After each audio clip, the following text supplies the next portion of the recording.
Alright, welcome to video 3. Now, there's much more to this. Please have some patience. And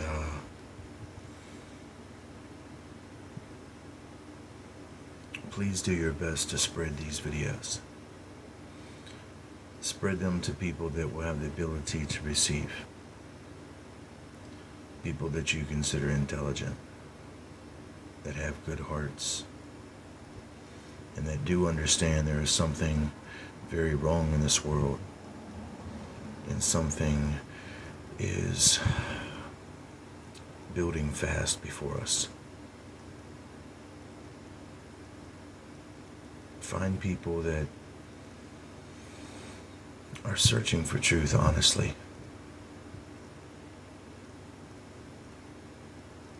And see if we can make a difference. A difference in in people's lives, you know. But I don't think that the difference that we're gonna make is gonna stop anything from taking place that is already prophetic in its nature. It has a massive momentum. Although Jesus Christ has declared that he will shorten that period of time, nonetheless, I think that the button is pushed. The butt on, butt ass on, temple, Heliopolis, temple of the sun, of course the temple of the sun that's hidden on the moon. In essence, Saturn, Lord of the Rings, the hidden one. So,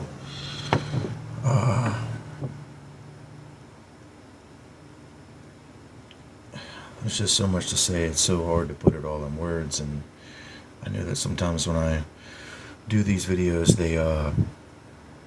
I even listen to them and I just like, man, I sound like a jerk. Sometimes I do.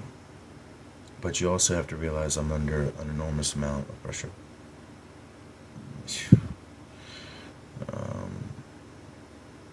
I'm very great deal of pressure. It's not anything that I can't handle, but yet, if I'm real, I'm going to go through the emotions. Nonetheless, I will. So, I try to keep up with the stream of truth. I'm entirely unable to do it. For at least the amount that's really coming to me here. I'm just buckling. There's so much really to tell you guys that I'm like, in each of these series I'm getting out like such a small percentage. It's incomparable to what I've really got. It just really is. But the good news with each series that I do, more and more the big picture is summarized. It's just the way it's happening for me. I don't complete a lot of series, and I apologize, but the series do run into each other as the same thing. So, have some patience here with me. This is going to be an example of how, some of the things that I say that might seem completely inaccurate to things that you might have studied. This is how it works. I don't study. I have studied, but I don't study to know what I know and what I show you. It's all just been given to me, and it's spontaneous. More than 95% of this is spontaneous. Any of these people that watch me, they know that. I just do this. I just start talking, and it happens. And like these diagrams and charts, I just start with a feeling and inspiration, and it's there. And then I realize how important they are afterwards. And then I realize they contain everything there within them that's going to connect to anything else that I do. And I'm amazed. And I've had real difficulty equalizing myself, stabilizing myself through this. I have. But yet, due to what I've gone through, I have accelerated my stabilization. I really have. It's interesting how this works, right? You know, it really is. So this is how intricate it is, and this is how I see it. This is how, you know, what I'm seeing doesn't stop. You know, it validates itself, and the things that it will combine with are irrefutable, and then will validate the things previously shown. So as I said, man is 5. Okay. But he also has the potential of 6. 5 and 6 together are 11, right? 5 and 6 together are 11. Now we know that 11, now you see I have written here it as 11, but 11 is a play with 11. It's the same thing. It's in connection with this rise of a yeast in making bread, which I told you is connected to the monatomic gold, and the arc, which is connected to the electricus. All right, but the bread has, in a sense, this leaven, which is spoiling the whole lump. All right, we know that Ephraim is in representation of this leaven. As I told you, he becomes the 11th tribe of Israel, as he is now the leader of the northern 10 tribes. With Ephraim, we see the mirrors in place because of Ephraim's look at himself, his own reflection as God, as he is playing God and seeing himself as God. But of course, this vision has resulted in a double.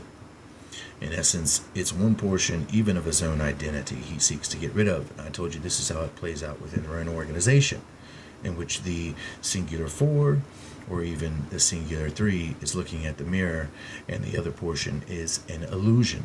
So when you see this being proclaimed breaking the mirror, guess who is supposed to go with it within their club? And I've already shown that to you before so many times. Jesus has shown it to you. We've seen it like you wouldn't believe. Okay, and it's incidentally, this thing with the breaking with the mirror is going to be relative to the seal, which gives up 7 years bad luck, which is then going to connect back to something very interesting in Revelation chapter 9. Revelation chapter 9. This says Jeshurun, this is Boaz. Think about this. 33 right here. Why would that be 3-3 right there? Well, because that's a 6. A 6 is made of 3-3. And then it says Jeshurun right here, which is 5, and I've got 2-3 right there. 23. 23 enigma, sacred feminine, right? People believe they've been descended from that, right? 2 plus 3 is 5. Incidentally, we see that 23 plus 33 makes what? 56. And then we see 5 and 6 make what? 11. We see that the mirror really ain't going nowhere, to tell you the truth. But we see that the situation that is really being destroyed, in essence, is not really a mirror at all. It is the reality in which we ourselves all see currently around us, in which they believe we are most definitely attached to, in which we are most definitely not. At least not those that are truly seeking and striving to live in the kingdom that Jesus Christ spoke of. You know, you don't have to run if you're already there. So 11 comes up to 11. And as I say, 11 is the mirror, and we're going to reference Ephraim as being the promoter of this mirror type ideology of bizarro world. We have 11 times any other singular digit is going to mirror itself. 11 times 4, we get 44. Okay. 11 times 2, you get 22. 11 times 3, you get 33. All right. In the numerology, the 11 becomes the mirror. But I said the mirror is now reflective to what has in essence created the degradation, and that's the vanity. And we see the vanity is now symbolic of somebody looking at themselves in the mirror and really falling in love. Mirror, mirror on the wall, who's the fairest of them all. We see how that takes place. So now I want you to see the significance here of when I say that man is 5. And we could go back to Genesis and cover it. We could see how this is relative. But when I say that man has the potential to be 6,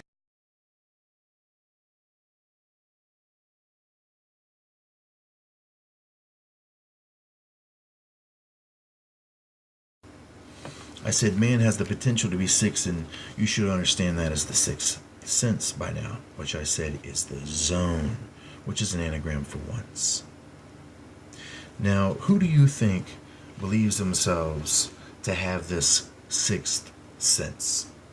Now you're looking at a diagram of two columns known as the Royal Arch, portrayed as the Royal Arch. And we have Boaz here, Jachin. Boaz has above the moon.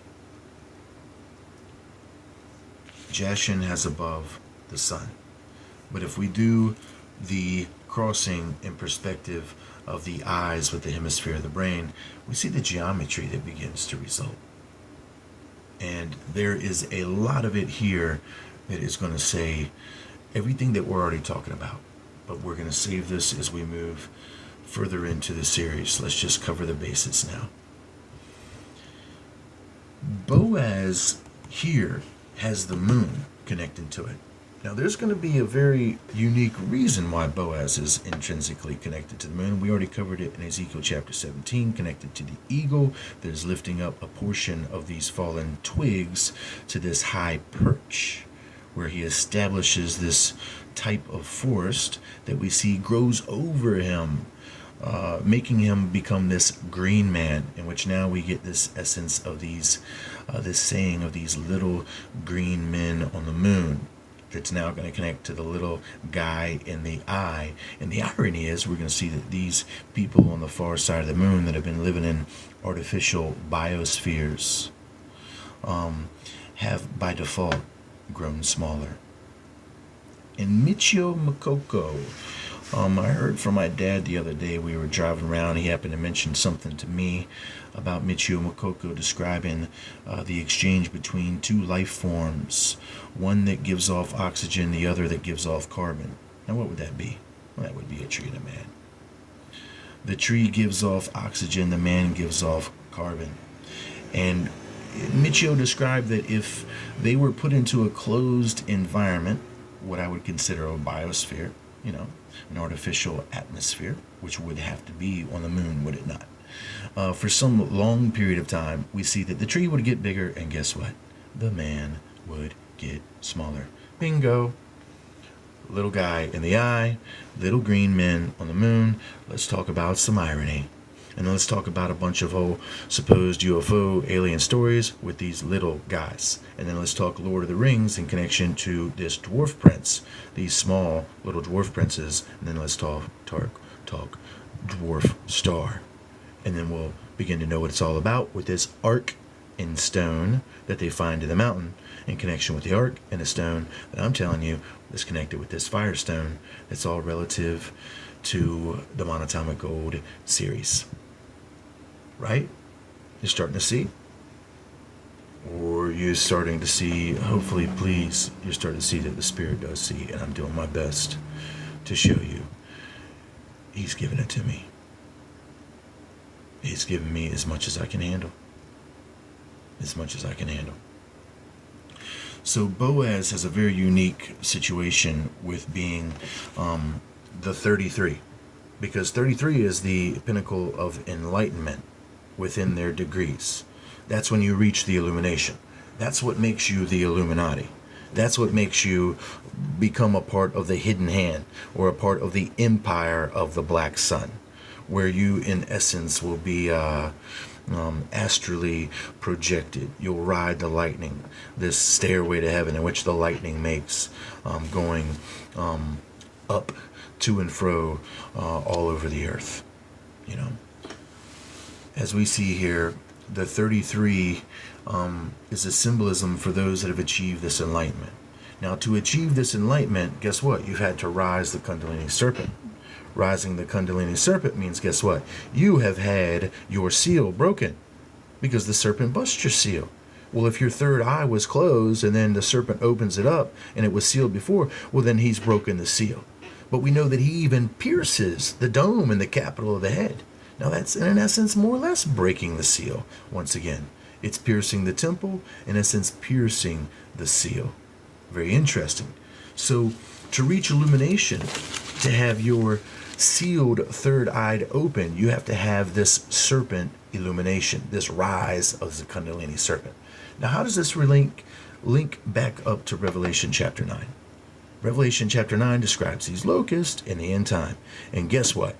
They can hurt everyone except those that are sealed with the living God in their foreheads. Well, you are not sealed any longer if you have had your seal broken. Isn't it all about breaking these seals in Revelation? Right? That's what they're saying. And if you understand some of their symbology with the 3 pyramids of Giza and that I Pet Goat video, what are they doing at the end of that video? Destroying those 3 pyramids of Giza with what? Asteroids, meteors. That's right, breaking the seal. Who's supposedly in this sealed location of the third eye, now by the connection with Enki in the cube, escaping the deluge, the perfect cube, going to the refuge of the high sand, sealed for a period of time. And now the third eye needs to be opened by what? A serpent. Is it beginning to make sense? So all those that are no longer sealed by the living God, which is Jesus Christ upon that cross, once you have the serpent upon that cross, you've been double-crossed. Babylon give unto her double. So 6 represents the 33, which represents those that have achieved their supposed pinnacle of illumination. But it makes them have to go what? To the far side. They can no longer be around people that are sealed with the truth of the living God, because guess what? We got power over serpents and scorpions. This causes them to have to leave. And we see this in connection with the Iraqi dinar that shows Utu, Shemesh, Marduk, Enki, all in assemblage of these gods and their descendancy, handing off the right to rule to their kingly descendants that have evolved up through the Nephilim heritage. This would be our Shabbanapal receiving not only the rod, but also the Shin ring. Shin ring, S-H-E-N. Shin, she-in. She-in, the ring. Well, we know who the she-in that is seeking to get into the ring, and that would be Jashin, otherwise seen as Jack. I described in a video that I might have deleted in a connection with the Chronicles of Riddick. Riddick is in essence a Furian. He is in essence assemblage of a Canaanite. And of course he sees quite perfectly in the dark, if you understand the connections and the clues in the movie. We see that he is friends with a character named Jack, who has both been seen as male and female. Jack. Very interesting. Because, of course, this level of organization here, known as Jashin, is both male and female. So we see now Jashin representing the 2 and the 3. Is that any secret there? Because I said that it would be the number of man. We see that it's the number of conscious man, but we see that somebody is seeking to get these conscious men and women to cremate their care, which in reality is truly the cremation of their consciousness, making them a part of the collective, which is the collective here, which has become cold by default of this 33 chilling degrees. So Jashin, as I said, symbolizes 5, symbolizes man, supposed, as they believe, conscious man. But they are about to commit a very unconscious act. We see that the 23 unifying with the 33 creates the 5 and the 6, the 11, the mirror, all over again. It's truly gone nowhere. But what I said in the mirror that they are intending to destroy is a reflection of themselves. And this is where their kingdom is truly divided. And Jesus Christ said that it would not stand. So 5 and the 6 make the 11. All right. We know that Ephraim considers himself that one with that supernatural being, that crown atop his head, that illumination symboled with that left eye, making him now the 6th, in essence, that 6th sense that he believes he has.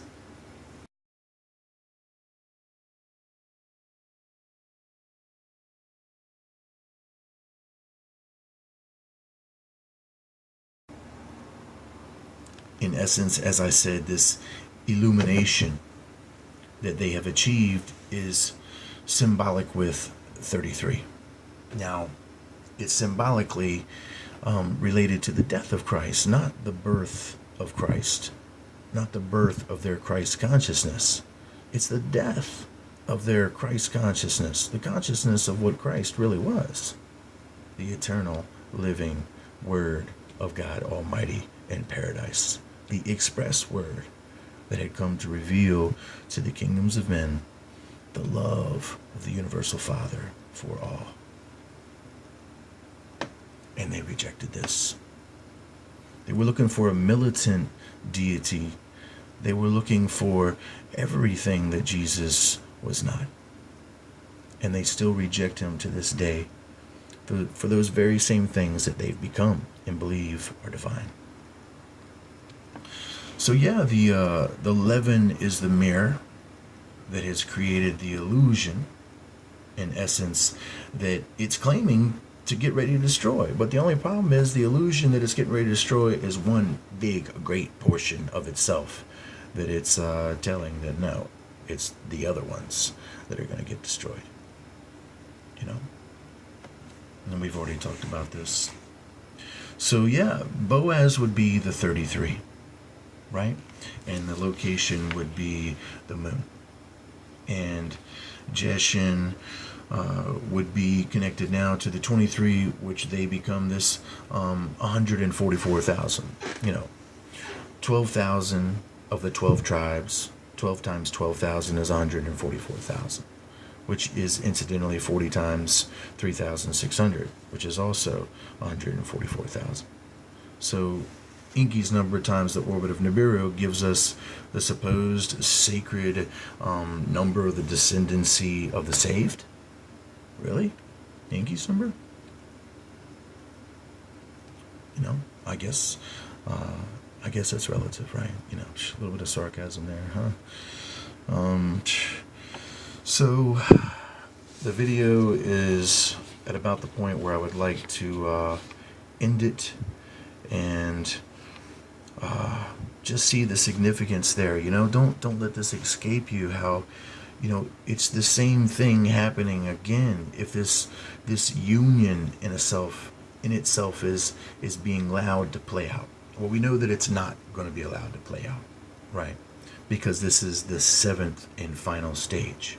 We know that the piercing serpent, Apollyon, Leviathan, the destroyer, for a brief moment, as it describes the 10 horns receive power for 1 hour in this kingdom. Just 1 hour. That's interesting.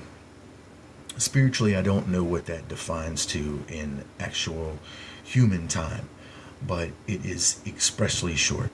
And I guarantee you it pairs up with what Jesus Christ said, that he would shorten their imposed tribulation, which is a result of their travailing birth, the very labor that they have willingly put themselves to bear this bastard child. I'll be back.